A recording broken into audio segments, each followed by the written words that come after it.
Fala pessoal, tudo bem? Como vocês estão? Vamos aqui para mais uma live, mais um bate-papo que nós vamos ter. Nosso bate-papo Você Mais Rico, em que, fala Gerson, beleza? Em que Wilson, fala Wilson. Como você tá, meu amigo? Thaís, tudo bem? Em que vamos aqui falar um pouco sobre o resumo da semana, um pouco sobre o que aconteceu no Brasil, aqui também na Áustria, aquilo tudo, né, que vocês talvez gostariam de saber, Tati. E lembrando aqui que isso é um canal aberto. Como é que você está, Thaís? Tudo bem? Um canal aberto para que você possa fazer perguntas. Você também, Thaís, Tati, Wilson, Pedro, Gerson. Fiquem à vontade. Fala, Conrado, beleza? Para que vocês possam fazer as perguntas que vocês quiserem, né? E eu selecionei alguns temas. Fala, Rudney, como é que você está? Beleza? Peguei alguns temas específicos, né, dessa semana. Júnior, fala aí, beleza? Para que a gente possa discutir aqui junto, né, algumas coisas em que eu acredite que sejam relevantes aí do Brasil, algumas coisas aqui da Europa, e assim a gente possa fazer esse nosso bate-bola aqui de uma maneira bem tranquila, informativa, né, desse mesmo mecanismo que eu já faço há um tempo, mas dessa vez focando mais justamente, né, em ajudá-los, né, a entender o que está acontecendo, talvez, né, para vocês investirem, talvez para vocês simplesmente entenderem o que está no noticiário, quebrar um pouco do vocabulário muito teórico e difícil, né, que as pessoas têm, muitas vezes quando a gente fala sobre esses assuntos. Essa é a ideia é tornar mais acessível e para que vocês possam entender. E lembrando, as regras do jogo, vocês podem fazer a pergunta que vocês quiserem que eu repita o que eu falei, ou, por exemplo, se vocês quiserem perguntar algo específico que vocês leram, sobre investimento, sobre uma empresa, perguntar, fiquem à vontade. Tá bom? Então aqui, sem mais delongas, os temas que eu vou tentar tratar hoje com vocês, na nossa conversa aqui, vão ser os seguintes. Vai ser sobre o arcabouço fiscal, que foi aprovado no Brasil. Vou explicar um pouco o que é isso, quais são as regras, sem muito preciosismo no sentido de, né, dificultar. Falar sobre a questão da Argentina, não sei se vocês chegaram a ler, mas a Argentina lançou uma nota de 2.000 pesos, né, que na verdade é uma coisa muito louca, você pensar que uma nota, porque, e aí eu vou explicar o porquê, né? Sem spoiler aqui, sem spoiler para falar, mas o porquê que um país, né, lança uma nota de uma quantidade tão grande. Há pouco tempo atrás, se não me engano, há 1 ou 2 anos atrás, o Brasil lançou a nota de R$200, né, do Lobo-Guará, se não me engano. E falar um pouco sobre também aqui da Europa também, o que está acontecendo um pouco na Alemanha, né? A Alemanha sempre é um país muito importante quando a gente fala de economia, é um dos países que mais exporta no mundo, né? Então tem também um papel muito grande. Fala, Vitor, beleza? Tem um papel muito grande na economia global, no Brasil também. O Brasil tem bastante relações comerciais com a Alemanha, principalmente, né, o pessoal talvez de São Paulo, mais do centro, no interior de São Paulo. Tem muitas indústrias, principalmente de automobilísticas alemães, que tem montadoras de peças. Então isso com certeza vai ter um impacto, né, no Brasil. E São Paulo é o grande coração econômico brasileiro, mais de 30% de todo o nosso produto interno, né, vem de São Paulo. Então tem um papel importante. E também um outro tema também que é muito, esse tema talvez seja o mais importante de todos, que é a questão do possível, quem iria imaginar um possível calote da dívida dos Estados Unidos, ou seja, o país, a economia, a maior economia do mundo, pode dar um calote em todos nós, em vocês, em mim. Então, quais são as implicações disso para o Brasil, para o mundo? E, além disso, mesmo que ela não deu calote, que isso também não é uma notícia tão boa no final das contas. Então, eu vou explicar o porquê, né, que é e não é. E é isso, né? Fiquem ligados que eu vou começar aqui o rap aqui, falar aqui um pouco sobre isso. Então, vamos lá. Vamos falar aqui primeiro sobre o Brasil. Arcabouço aprovado. Eric, o que significa um arcabouço fiscal? Vamos lá. É sempre muito importante quando a gente fala de governos, fala sobre empresas, que normalmente uma pessoa faz um orçamento. Então o governo e governos em gerais, eles são muito gastadores. Só que os governos, eles têm 3 possibilidades de se financiar os gastos deles. A primeira maneira de que um governo tem de financiar é através dos impostos. Aquilo que você paga, que é descontado na sua folha salarial, se você é um empregado, se você tem a sua empresa, você também vai pagar o momento correto dos seus impostos. Assim como você compra uma mercadoria, se você vai fazer uma transferência bancária, tudo você paga imposto. E esse dinheiro é exatamente a receita, ou seja, o dinheiro que vai para o governo e nas esferas diferentes. Né? Na esfera municipal, pode ir, dependendo do imposto, do tributo, para a esfera municipal, para a esfera estadual ou para a esfera federal, ou seja, governo federal. E, além disso, tem uma segunda maneira que um governo pode se financiar. É através da emissão de títulos, ou seja, o governo, o Tesouro Nacional, chega e fala, o governo fala, preciso financiar de tanta maneira. Então, há uma emissão por parte do Tesouro Nacional que ele emite, né, títulos de dívida, ou seja, ele fala o seguinte, investidores, pessoas que pouparam dinheiro e queiram investir o seu dinheiro, eu sou uma possibilidade de vocês pegarem o seu dinheiro, investirem em algo, ganhar o valor que vocês investiram, mais os juros, né? Mais um valor a mais. O principal, mais um juros. O valor que você botou, mais um incremento. Então, quando você faz isso, o governo ele vai te pagar. Ele pode pagar no Brasil, o que é mais visto, né? Assim, o governo pode pagar da maneira, ele vai estabelecer um valor específico, que são os produtos pré-fixados, vou estabelecer, vou te pagar, né? Quando você vai comprar, eu já te digo, você vai receber 15%, 20%, 30%, não importa, você já sabe, então é pré-fixado. A segunda maneira que um governo que você tem, né, que o governo vai te pagar, quando ele emite a dívida no Brasil, é o produto pós-fixado, né? Ou seja, você vai saber depois quanto vai ser. E no produto pós-fixado existem 2 possibilidades. Tem atrelado à inflação, que é o IPCA, é o Índice de Produto do Consumidor Amplo, significa IPCA. E, além disso, você tem a maneira da taxa Selic, né? Que em tese é a grande taxa Selic que as pessoas discutem e tal, que é a taxa de juros. A taxa de juros que é utilizada na taxa no dia de hoje, né? No dia de agora, a taxa de juros do momento presente.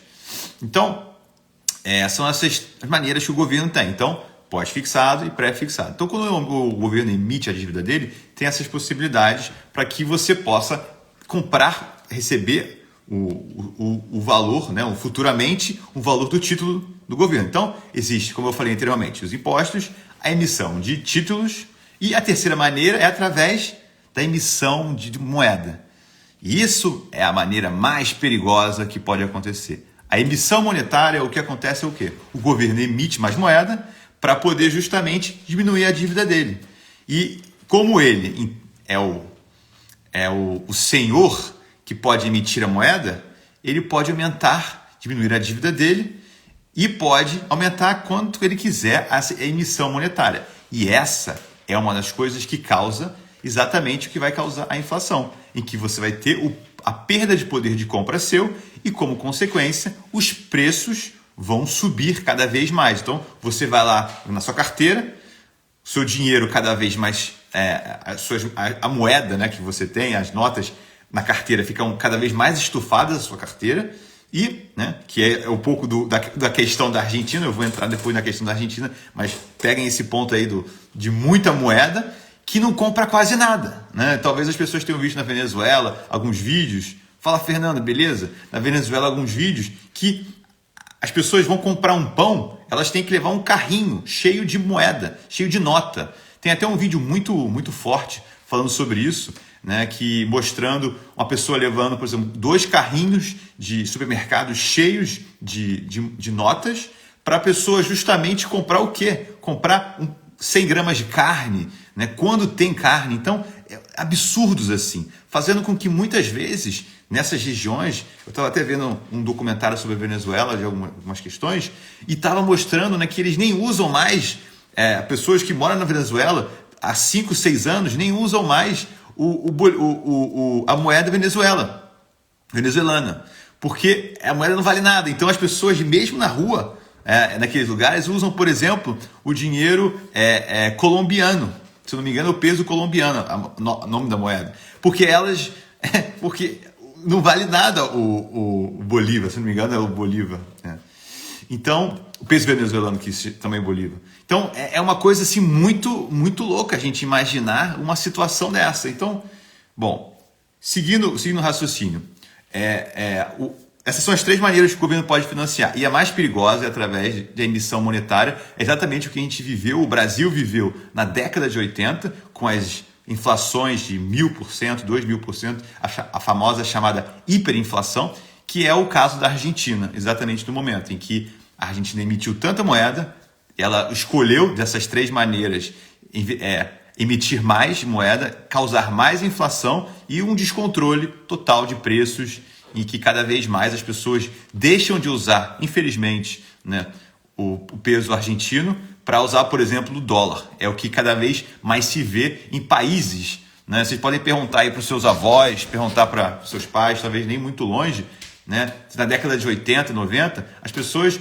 tentavam colocar os valores de produtos do Brasil em dólar, porque o real desvalorizava tanto que você tinha que ter uma moeda que você acreditasse que fosse forte para você precificar as coisas, senão você perde totalmente a noção do preço das coisas. E nesse momento, né, causa loucuras, por exemplo, né, em supermercados, que são remarcados os preços na época, né, talvez vocês tenham ouvido, né, dos fiscais do Sarney, que as pessoas iam fiscalizar se os supermercados tinham subido o preço acima, tudo mais.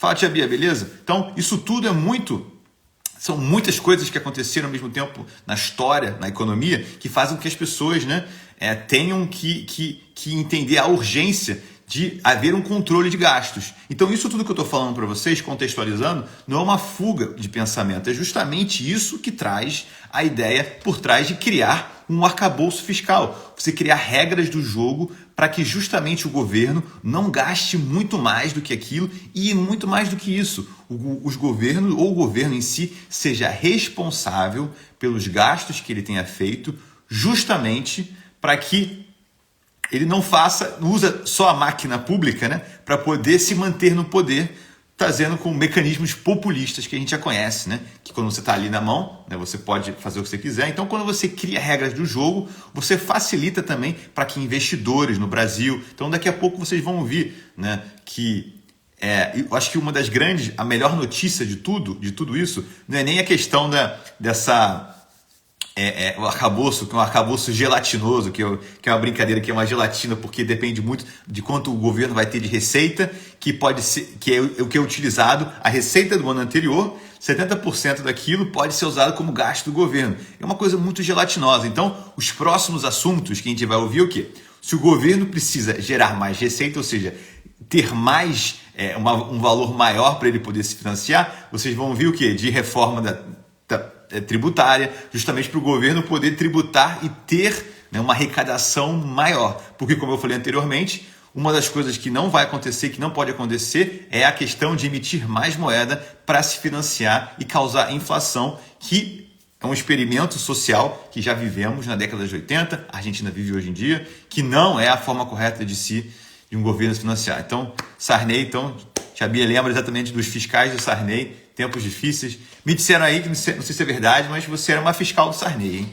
Ia lá no supermercado, ia lá, pegava o gerente do supermercado, pegava no bom sentido, né, na mão, falava assim: o senhor está preso, o senhor aqui não pode fazer isso. Parece brincadeira que eu estou contando, mas isso realmente acontecia. Não com a tia Bia, claro que é brincadeira aqui com ela, mas as pessoas realmente eram presas nessa época, ou chamavam, davam uma voz de prisão, né? Sou um fiscal do Sarney e tal. Então, esse tipo de situação, pessoal, é muito importante a gente entender que há regras do jogo. Eu posso aqui também, eu fiz um resumo para falar para vocês aqui sobre o ponto a ponto do novo arcabouço fiscal. Normalmente eu não entro muito, né, nesses detalhes, mas eu vou só falar aqui para vocês basicamente, porque eu acho que foi uma coisa que eu fiz, um resumo legal, que vale a pena assim, para falar para vocês assim, rapidinho. Então, como funciona o arcabouço fiscal? A nova regra, as despesas, como eu falei anteriormente, vão crescer acima, tem que crescer acima da inflação, ou seja, a inflação é a perda, né, de poder de compra, é a perda, a desvalorização do dinheiro, então tem que crescer acima da inflação. E a alta equivale como pode ser feito o cálculo da receita, né, que o governo vai ter. Então, por exemplo, a gente está em 2023. Em 2024, o governo vai usar a regra de que justamente o que foi arrecadado em 2023, 70% desse valor, né, das receitas vão ser justamente utilizadas como o dinheiro possível utilizado pelo governo. E as metas, justamente as metas com intervalo. Então, por isso que eu falei da ideia de gelatinoso, porque é cheio de... não é uma coisa estabelecida, pré-estabelecida de que vai ser isso, as pessoas vão saber certinho. Né? Não, é uma coisa assim meio que depende de situações. Então, as contas públicas perseguirão uma meta de resultado, como eu falei anteriormente, isso é muito importante. Isso é uma sinalização muito importante, né, de que haverá algo responsável por parte do governo, e o objetivo é zerar o déficit fiscal, ou seja, o objetivo é zerar o quanto o governo deve, né, para as pessoas e diminuir justamente essa situação. Então a meta tem um intervalo de, como eu te falei, então tem em relação à arrecadação do governo, e os investimentos, por exemplo, vão estar atrelados à arrecadação, como arcabouço fiscal, o governo prevê zerar o déficit, como eu falei, um superávit, ou seja, ter uma arrecadação menor do que os gastos em relação ao PIB, aqui também é uma variável importante.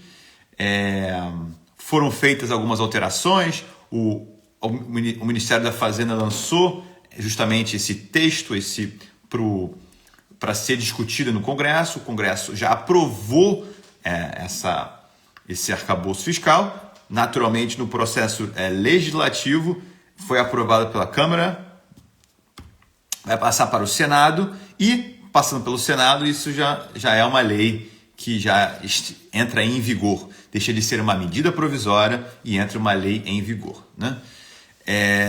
Isso é importante, como eu falei, em relação... Caso for descumprido pelo governo, ele não pode aumentar a quantidade de pessoas, não pode realizar concursos públicos, ou seja, ele tem que cortar todo esse tipo de coisa.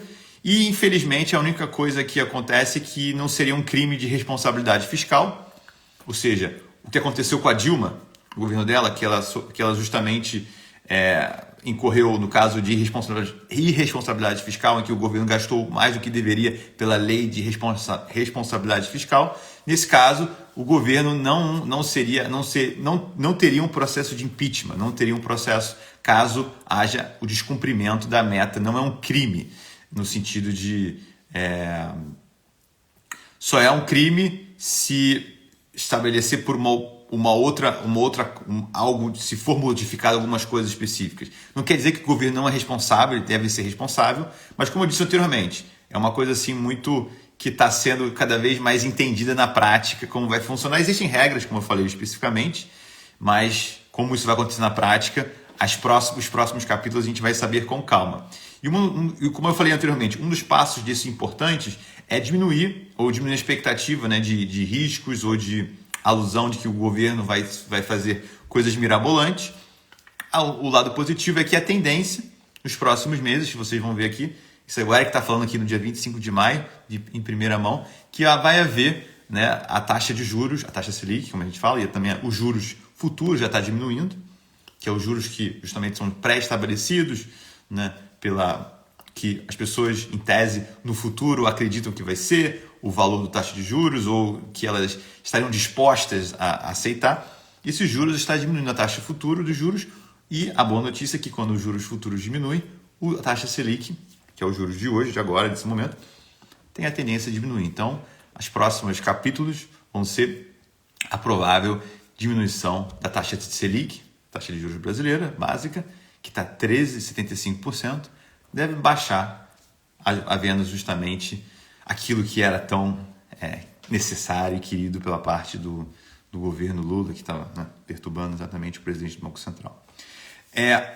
A nota de 2.000 pesos. A nota de 2.000 pesos da Argentina, o próximo tópico. É um tema muito interessante. A Argentina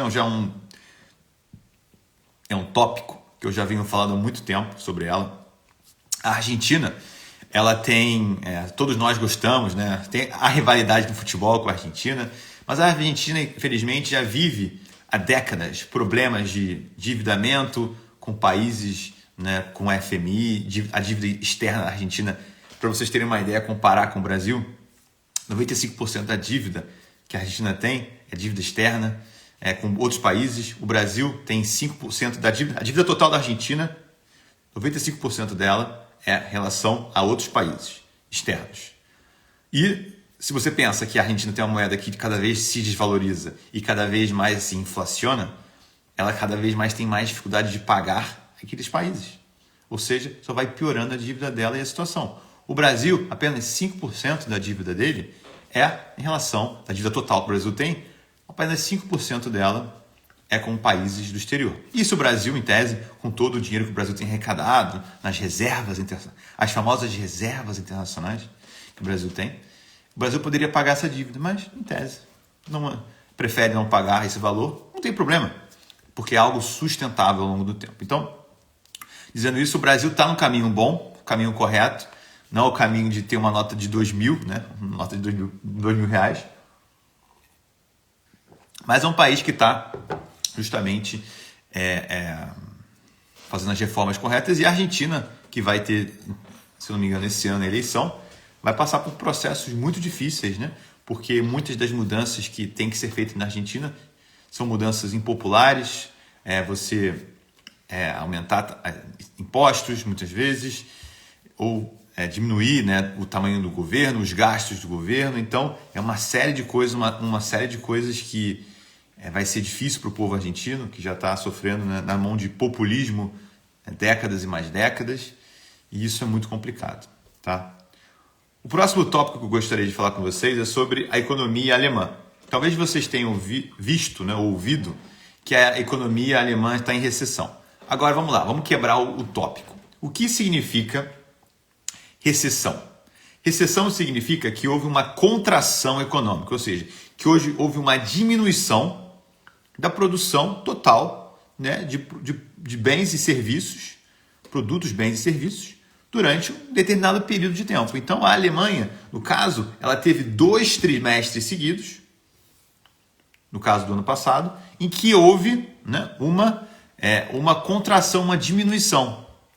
O que sempre vai vir aquele alarde enorme, meu Deus, né, a contração do país, da Alemanha, isso significa, né, que acabou, que a Alemanha está piorando. É tudo, em economia, tudo está conectado, são coisas sistemáticas. Aumento de preços, as pessoas acabam gastando menos, por causa de incertezas na Europa, por causa da questão da guerra na Ucrânia, por exemplo, as pessoas ficam com medo de que isso vai causar outros problemas, então as pessoas, ao invés de consumir, elas acabam guardando, o dinheiro delas, naturalmente, com a inflação, acaba diminuindo o poder de compra. A questão também da cadeia de suprimentos, que são exatamente os produtos, os serviços, as partes, por exemplo, vamos supor um carro, né? Peças específicas de carro que vêm de outros lugares, de outros países, e aí vem demora para você justamente pedir aquele carro, ou não tem as peças suficientes, gera justamente filas, que é justamente uma contramão do aumento, ou seja, quando aquelas pessoas estão felizes, estão investindo, quando tem um cenário favorável, as pessoas justamente estão nessa questão de investir. Quando a gente está numa situação em que há justamente uma contração, há uma diminuição do crescimento econômico, isso vem, a gente lê relatórios falando sobre isso, mas isso vem muito antes disso. Isso tem a ver com as expectativas das pessoas, isso tem a ver com que... Pensa só, vamos pensar uma situação aqui, tá? Para entender, porque a economia é feita de pessoas que tomam decisões que são pautadas diretamente no cenário de risco, no cenário de retorno do que pode acontecer. Se, por exemplo, a taxa de juros, que é o dinheiro na economia, se uma empresa vai tomar taxa, vai pegar o dinheiro estar mais caro, a empresa vai pensar 2, 3, 4, 5, 1 milhão de vezes antes de tomar aquele dinheiro. E muitos projetos que antes eram viáveis, por exemplo, com determinados juros de um valor específico, tornam-se inviáveis pelo processo de encarecimento do preço do dinheiro, que é justamente a taxa de juros. É como se você pensasse, você fez todo o cálculo, um projeto específico, né, teria, né, dado um juros, né, vou pegar aquele dinheiro a 1%, o projeto super vale.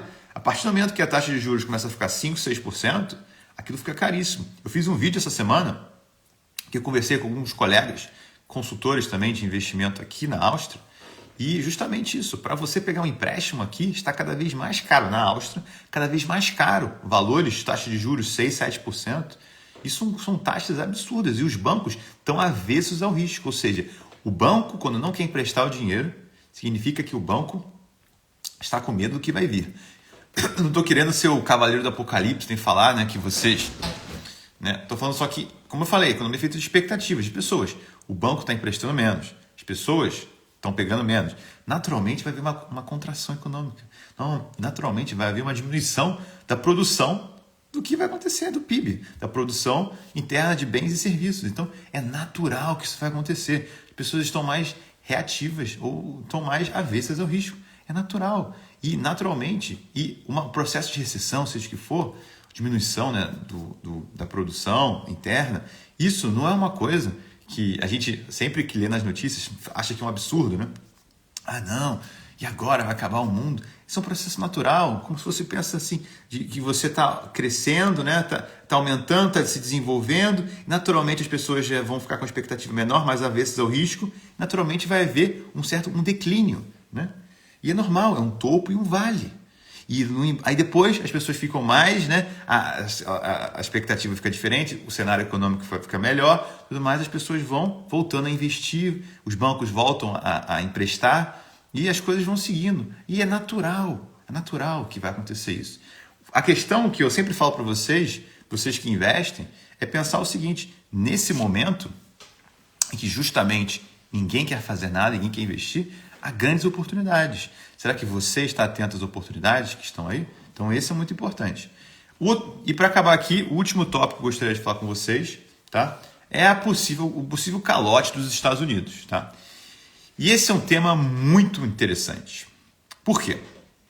Por que um calote da Argentina não tem o mesmo peso do calote dos Estados Unidos, que não tem o mesmo peso de um calote, né, do Brasil? O que é o calote? Calote significa o seguinte: eu tenho uma dívida com você e não vou pagar. Sei que eu tenho, não pagarei. E isso, né, no caso, né, se tem um país que deixa de pagar, cumprir, né, com as suas obrigações, naturalmente torna-se um país muito mais arriscado. Então, quando a gente fala normalmente de situações, fala de vários países, né, países assim mais arriscados, países em desenvolvimento como o Brasil, Argentina, Venezuela, né, então países africanos também, o México. Aconteceu moratórias, deve ter visto na década de 80, 90, na Rússia também, na década de 90.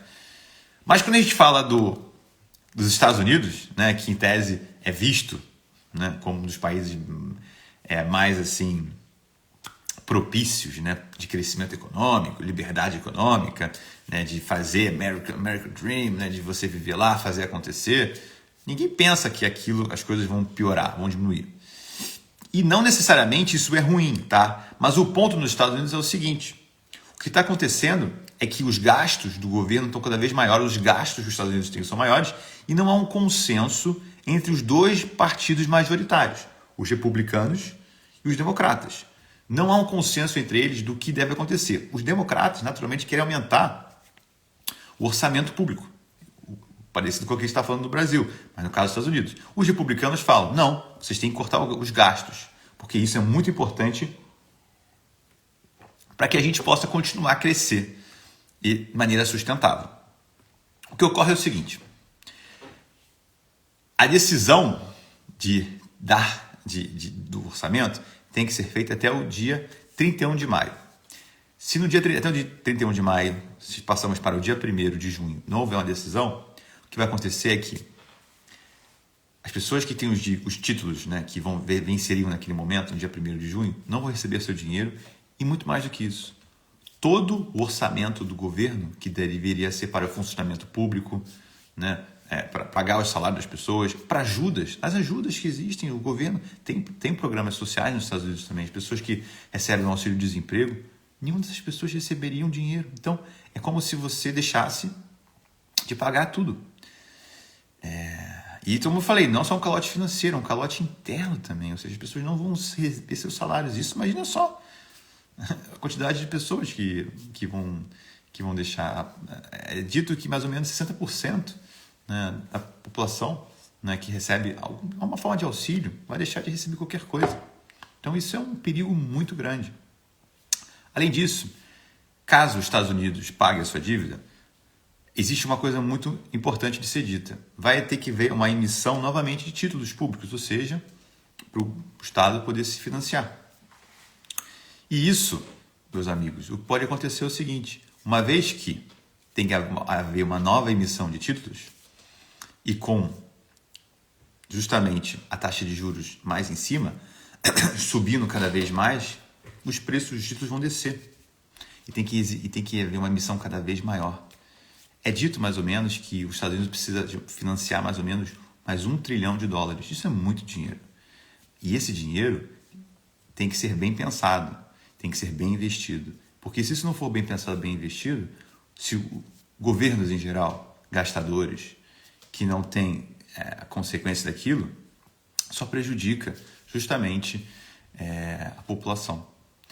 E um fato muito importante e relevante que deve ser dito nesse caso todo é o seguinte: os Estados Unidos, o dólar não é uma moeda só utilizada internamente nos Estados Unidos.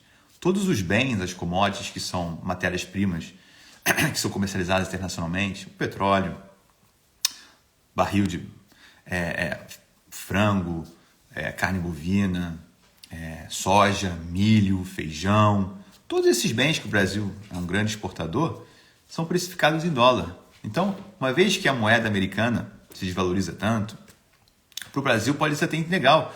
Legal, a moeda nossa está... O Brasil vai... Vocês devem ter visto agora nessas notícias, o real está se valorizando em relação ao dólar. Naturalmente, os investidores estão cada vez mais apreensivos com a situação do dólar. Naturalmente, a moeda como real voltou a patamares antes da pré-pandemia. Eu lembro muito bem quando eu fui ao Brasil, na época da pandemia, eu cheguei a comprar €1. Estou falando aqui da Áustria, né? Eu comprando internacionalmente, né? €1 comprava R$7. R$7. €1, R$7. Eu cheguei a comprar.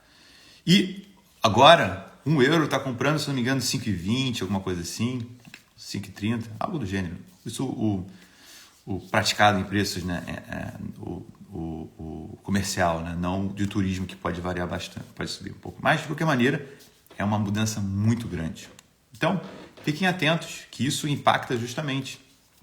E a moeda valorizando, a moeda brasileira, isso é bom no lado das importações, porque fica mais barato. Se a sua moeda cada vez comprar mais dólares, como eu falei anteriormente, o Brasil é um grande exportador, no caso, para importar é excelente, mas para exportar fica mais caro. Então, fiquem de olho, né, nessa questão toda. Como eu falei em economia, não tem bola dentro, não tem bola fora. Tem todos os motivos, todas as coisas que vão vir, né, todas as variáveis, né, desemprego, a gente fala, né, um país está bem, um país está mal, o PIB subiu, recessão, inflação. Isso tudo está conectado. E o mais importante disso tudo é justamente as expectativas das pessoas e diante do que vai acontecer. Esse é o fato mais relevante. Expectativas. Nunca esqueçam, economia é uma ciência social. Mas que eu fale de números, se fale de números, a gente está falando de pessoas, expectativas, ganância, né? Ou ideias de se fazer coisa, ajustes. Isso tudo é economia. Não se engane, tá? Então, queria deixar essa mensagem para vocês. Se ficou alguma dúvida, né, desse vídeo, se vocês gostaram, vocês podem me mandar um direct aí ou mandar uma mensagem aqui. Eu tenho mais alguns minutos aqui com vocês. Se ficou alguma dúvida ou se tem algum tema específico que vocês gostariam de que eu falasse aqui, comentasse com vocês aqui, tô aqui aberto para poder conversar com vocês sobre isso. E é isso, né? Vou beber uma água aqui. Se alguém tiver alguma dúvida, alguma coisa, quiser perguntar alguma coisa, fiquem à vontade.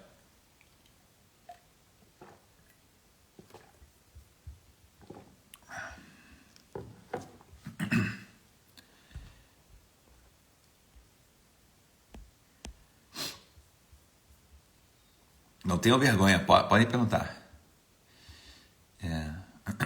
Queria fazer uma pergunta para vocês aqui, aproveitar aqui. Eu vi uma notícia um pouco antes de começar a nossa live aqui, que o governo vai botar um subsídio, né, para carros populares. E eu queria saber de vocês, né, qual é o preço de um carro popular? Porque eu não tenho eu não tenho carro, né? E bom, os preços do Brasil também não tenho muita noção de como é que tá. Mas eu estava vendo, né, que vai haver um desconto, não sei se vocês já viram essa notícia, né, mas que vai haver um desconto justamente para carros populares, que seriam populares até R$120 mil, vão ter um desconto de IPI e PIS e CONFINS, né, que são impostos estaduais e federais. E a ideia é justamente proporcionar com que incentivar, né, você ter um incentivo justamente para você poder que as pessoas comprem, para o carro fique mais barato. E aí o governo diz que o critério ambiental vai ter como critério social, ambiental, densidade industrial, para você fomentar isso. Então eu queria perguntar para vocês justamente, vocês acham que isso é uma medida boa ou vocês acham que isso é uma medida ruim? O governo subsidiar a compra de carros, né? E também um outro ponto também que vai baratear também, que as pessoas podem comprar diretamente da indústria. Ou seja, você não necessariamente vai precisar comprar o veículo de uma concessionária, né? Você já vai poder comprar diretamente, o que vai tirar alguns preços intermediários do preço final. Isso é muito comum aqui na Europa. As pessoas, né, não necessariamente elas compram online, nem precisam comprar, né? E ver lá o produto, né? O fisicamente. Tem um cliente meu que ele comprou um Tesla e ele comprou online, por exemplo. Ele viu o carro online e ele comprou todas as peças, porque ele já conhece o carro já tem uma credibilidade, e ele comprou o carro online, botou todas as peças que ele queria online e pagou com cartão de crédito no final. O que você acha? Fala aí, Júnior, beleza? O que você acha da situação dos Estados Unidos e China?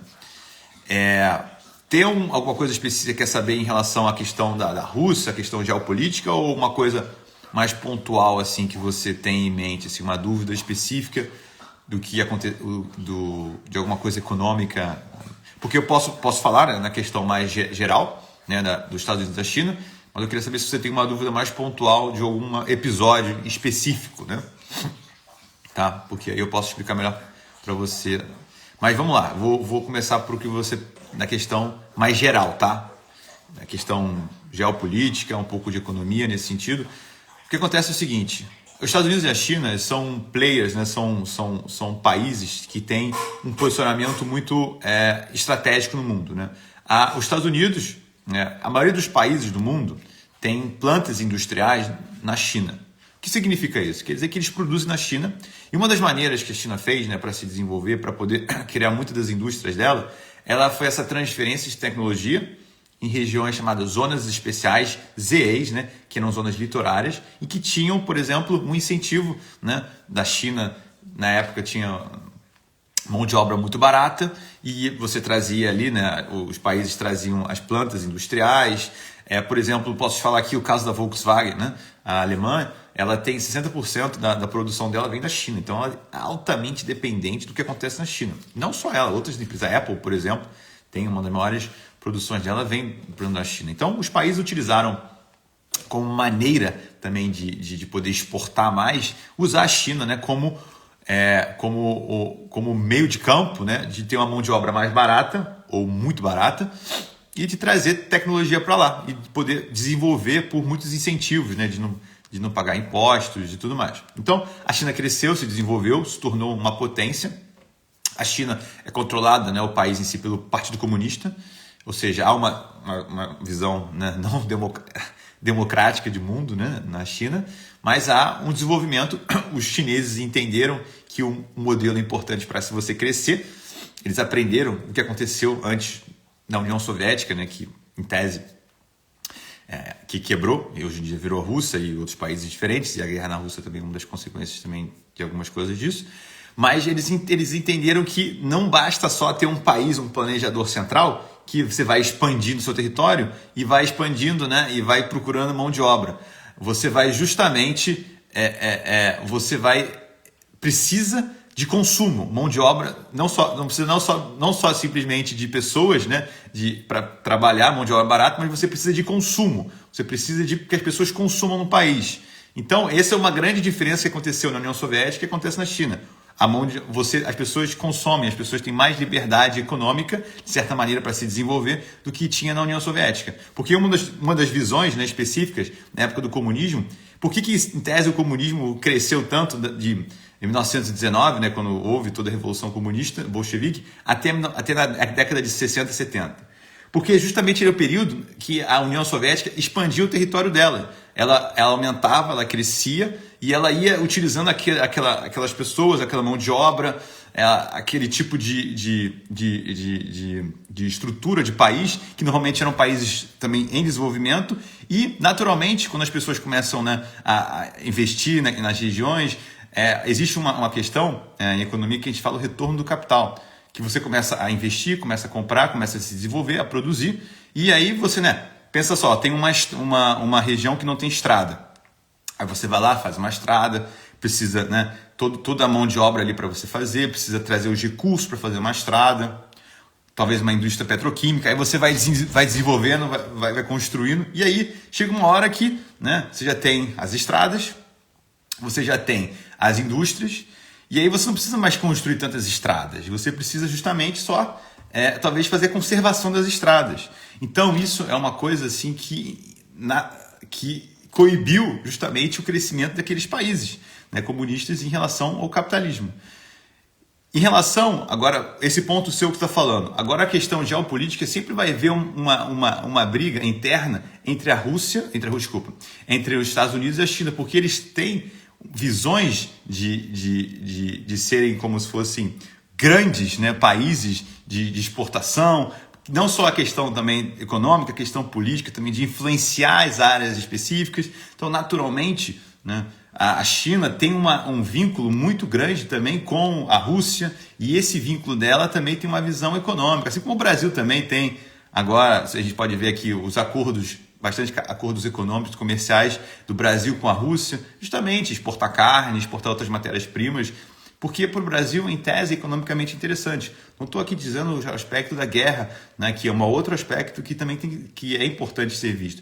Mas os países têm em si, né, a visão de que eles têm que ver o que é melhor para eles. Assim como a Alemanha agora implementou uma fábrica para construir tanques justamente na Ucrânia, porque para ela também é interessante, aí não tem muito controle de muita coisa, assim você vai produzir também tanque para lá, né, vai ter uma produção toda, mas mesmo assim 90% do investimento é alemão, e tem muita coisa nesse sentido que a gente tem que entender que, infelizmente, sai da questão econômica e tem a ver com interesses políticos específicos, tá? Então, assim, em relação aos Estados Unidos e à China, assim, a gente podia falar muito tempo sobre isso, por isso que eu te falei especificamente, para você me dar uma partezinha que você gostaria que eu explicasse melhor, porque eu estou contextualizando muita coisa que tem a ver, né, com episódios mais próximos, né? Mas, assim, o Fernando falou aqui uma coisa aqui. A China... de exemplo que, infelizmente, deu certo. E a Índia? A China, exatamente, é um exemplo específico. A Índia, na verdade, é um outro próximo, né, é o próximo país que está na visão, cada vez mais vai entrar nos jornais, né, e nas matérias econômicas. Por quê? Porque a China é um país que tem uma quantidade enorme de mão de obra, né, pessoas. É um país que tem uma parte de TI muito bem desenvolvida, né, em regiões específicas dela. É um país que está demonstrando, né, ter certa estabilidade política para poder justamente se desenvolver, porque não é só a questão econômica, a questão política também tem também um papel muito crucial no desenvolvimento sobre isso. Eu até fiz um vídeo anteriormente falando sobre a questão sobre por que as nações falham, né? Tem um livro muito interessante, vocês podem dar uma olhada aí, Why Nations Failure, né? Tipo, porque Fernando, em alemão Warum Nationen scheitern, né? Que seria em alemão um livro sobre isso. Então, é um economista que tenta mostrar não só aspectos econômicos, mas aspectos políticos, que faz justamente. Então, ele faz uma comparação muito interessante sobre países que têm políticas inclusivas e países que têm políticas exploratórias. Os países que têm políticas inclusivas são os países que procuram trazer a população, né, não só para o debate político, mas que tenta trazer aquelas pessoas, né.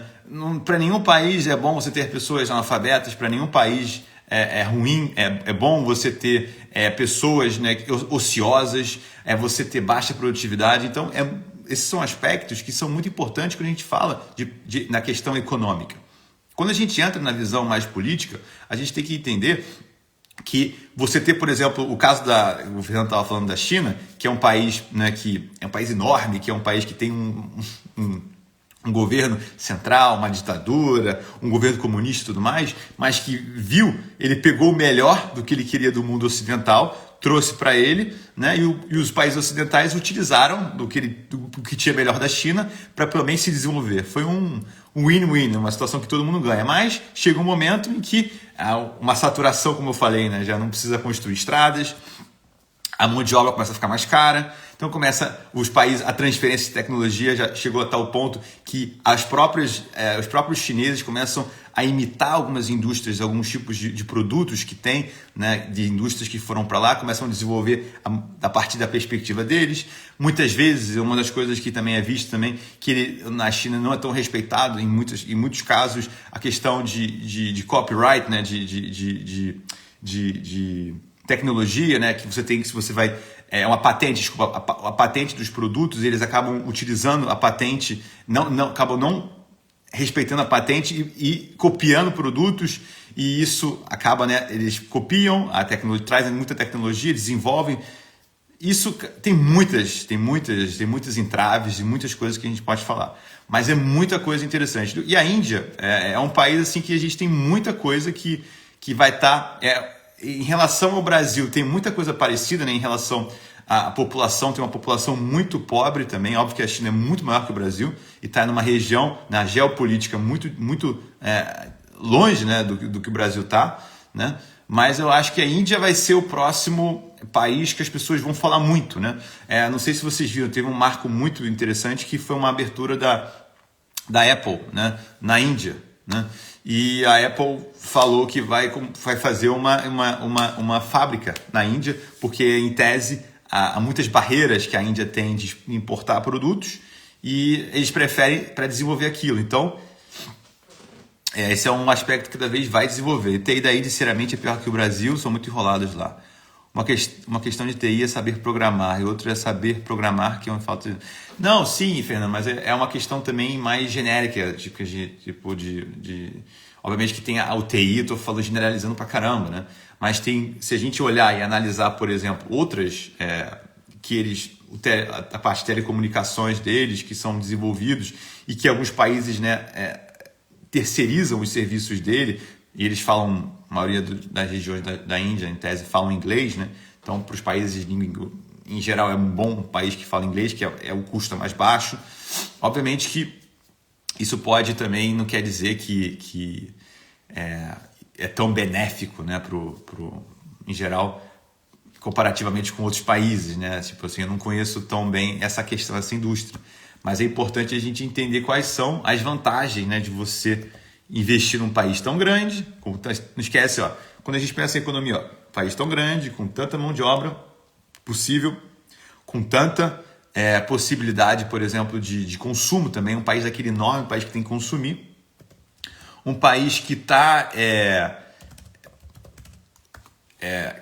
está precisando disso, está precisando de mão de obra, que está precisando fazer, que são competitivo você fazer lá, porque são preços mais baratos de tudo. Mas é um país enorme, né? Um país que tem tamanhos globais, que está expandido, que tem uma infraestrutura boa, você tem políticas públicas favoráveis para isso, um ambiente de negócio favorável, disponibilidade também de um grande pool de talentos mais barato. Talvez a qualidade não seja das melhores, mas eu acho que tem um impacto interessante para o mundo, né? Mas assim, é importante a gente entender especificamente o que é importante numa visão tipo numa visão assim mais um país que tem tanta potência. Tem um livro de um austríaco muito bom, o Stefan Zweig, né? Que até na época da 1930 o Brasil em 36, se não me engano, e foi era um dos escritores mais famosos da década de 30, e ele justamente escreveu um livro falando sobre o Brasil, o país do futuro, né? E até brinca, né? O país do futuro que nunca chega. Então ele dizia algumas coisas do Brasil que fazia com que fosse interessante. O Brasil naquele momento era um país com bastante possibilidades de